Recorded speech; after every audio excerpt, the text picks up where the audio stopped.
I'm really excited about this house. This is the house of Louisa May Alcott, the author of Little Women.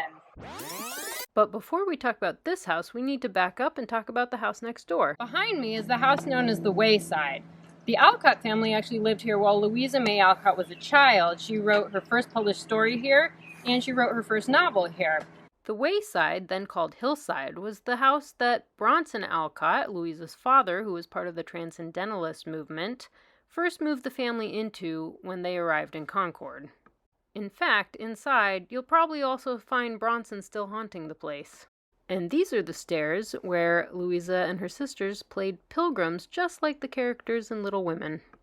The Alcott family left the Wayside, returning to live in Boston, and then eventually returned to Concord and moved next door into Orchard House.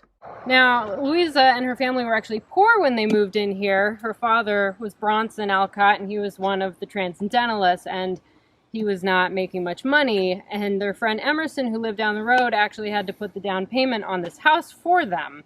So, interestingly, it was actually Louisa's book Little Women that pulled them out of debt. Luckily, her publishing was able to make enough money for the family to survive.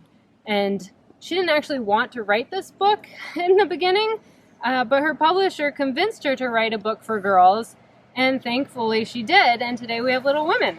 Unfortunately, I can't take pictures or video in the museum, so I'm going to go do the tour, and I can only share the outside with you. But this is the house, and up there is Bronson's failed school. He built a little chapel to teach the Transcendentalist ways, and unfortunately, due to low attendance, that didn't really work out. But, and it's not part of the tour, so you can't go in there anyway. So, this is as far as I can take you.